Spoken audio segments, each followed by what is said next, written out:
So the Buffalo Bills have a problem on their hands, all right? They've got the guy coming into the season that was the favorite to win MVP of the league, and now he's got a UCL injury. This is the ulnar collateral ligament, I believe it's called. Did I get that right? The ulnar collateral ligament? That'll right. UCL in his throwing elbow. That is right. So he suffered that in Sunday's game against the New York Jets. He did not play well in that game. He has not played really well for the last couple of games. And Sean McDermott, his head coach, talked about the situation with his quarterback Josh Allen afterwards. We're just going through it, still evaluating, and we'll see where it goes. I'll know more in the next 24 hours, and then probably be able to check in with you guys back on it on Wednesday. The one definite thing I can tell you is we all know Josh and how competitive he is, and he loves to compete, loves to be out there with his teammates. I would never count him out. I'll know more, again, for myself even tomorrow morning a little bit more, and then I'll next talk to you guys on Wednesday, and I'll update you that. All right, so how bad is this going to get? How bad are we looking at here for Josh Allen? What are we looking at? I mean, I don't know. I mean, the big question becomes what this means more for their team moving forward. But I think ultimately, if you look at the Bills, who I think everyone's kind of said that they feel and they look like the best team in the NFL, is if you look at some of their weaknesses, what's their greatest weakness? Well, the fact that Josh Allen goes down, it changes everything. I mean, he is their entire offense. He hasn't played very well the past couple of weeks, but he's their leading rusher. He's obviously their leading passer. And it feels like when things break down, when they're looking for a play, they look to him. And so if he has to miss some time because of a UCL injury, not only is it a pretty competitive race with their most recent loss, so you might give way to a team like the Kansas City Chiefs to be that number one overall seed or someone else, but it also kind of showcases the fact that if he goes down, that's a wrap, folks. As good as the rest of this roster is, that's how big of a difference it makes if he's the starter or if he's not. And so I when I'm watching him, look, I love how big and physical he is, but it almost reminds me of Cam. When you watch that MVP season for Cam Newton when the Panthers went 15-1, you're going, okay, but eventually you got to change the way you play. It's just not sustainable. And I think he's falling into that category right now. And I know the play and the injury happened while he was in the pocket, but it's only a matter of time before something happens when he's outside of the pocket, as much as he runs and as physical as he runs when he gets outside. Case Keenum comes in. It's interesting that Case Keenum is pretty good in a limited role as a backup. He can buy you some games. He can buy you some time. Their defense can buy them some games and buy them some time. Who's running the football? Okay, there we go. That's where I was heading to. And listen, they have some guys that can run the ball. I mean, obviously Singletary can run the ball. Hines can run the ball, especially Singletary. But to me, the bigger question is, are they going to work to truly establish the run?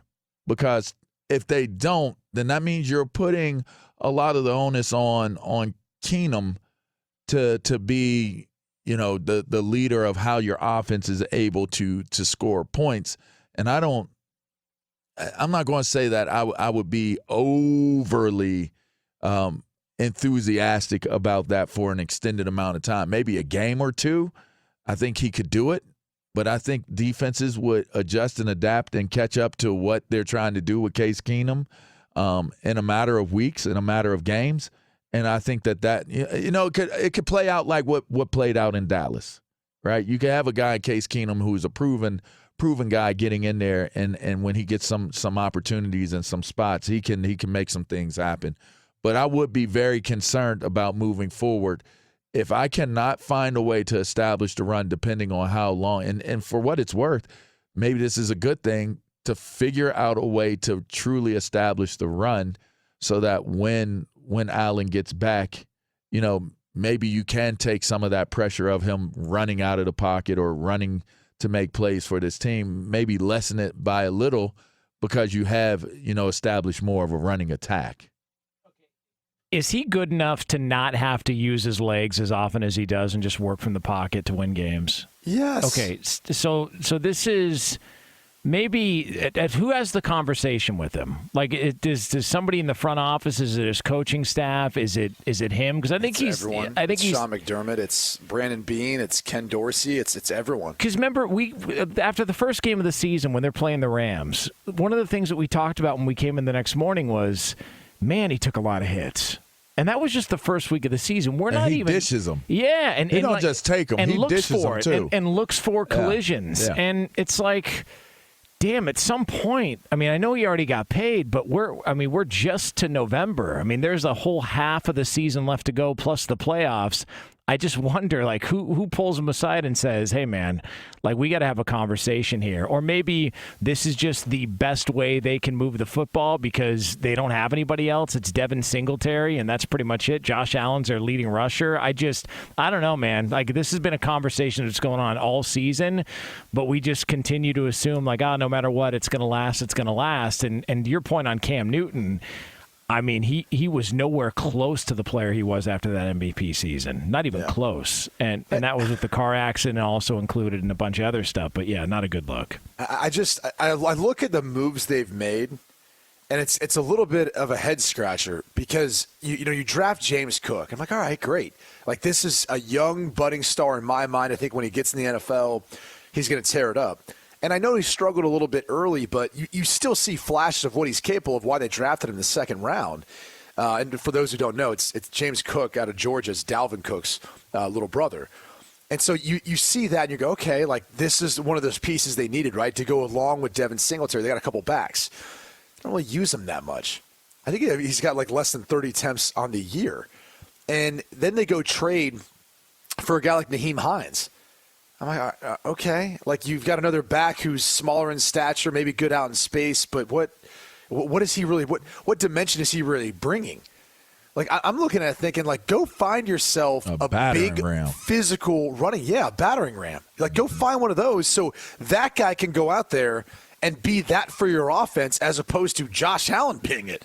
Like right now he's acting as the battering ram, and that time is obviously coming past, but.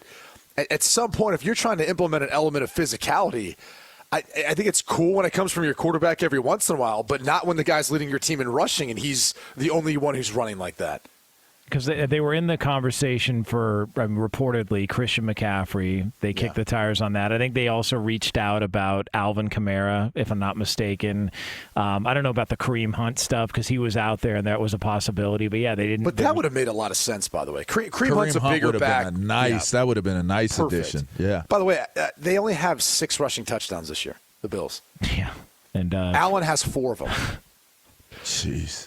It's to be this far into the season and have that many questions about a running game, especially being in Buffalo and everything else, that's concerning. Like that's probably the biggest concern I have for them moving forward. So in the league, they're near the top when it comes to yards per attempt in the rushing category. But if you remove Josh Allen from that equation, I mean, they're nowhere close. I mean, he's really basically their workhorse, their guy on the ground and through the air. So it's funny to see that this is still a discussion and still a conversation they're going to have moving forward. Because, so you draft this guy, he's got 28 attempts on the season, to your point. James Cook. He's got 28 attempts. So if it's not Devin Singletary and it's not Josh Allen, they just don't run the football. And by the way, they're 21st in attempts in the league.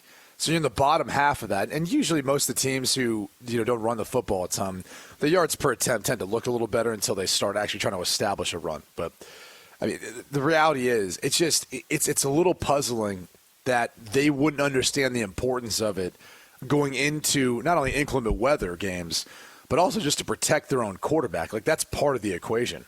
Now, we have seen some significant movement for you degenerates out there. The betting line, significant movement. It was around 8.5 in most places. The Buffalo Bills an 8.5-point favorite against the Vikings. It's now dropped down to 6.5. All right, so maybe there's a little bit of skepticism. How we feeling about the Vikings going in? It's 1 Eastern. Is this... Hey, it's 1 Eastern. You know Cousins is going to ball. Okay. Right? That's his circadian rhythm in his head. Yep. But what about Case Keenum revenge game? Great point. Case Keenum revenge game, baby. The Minneapolis Miracle. Hey, by the way, they haven't come close to where they were that year with Case Keenum when he took over, going to an NFC title game. Ooh, so that's a good point. That's juicy. That's juicy. Kind of goes both ways, though. Like, I don't know who to bet on at this point. I'm going to go with the Bills. Take the Bills here. Case Keenum revenge. Yeah. All right.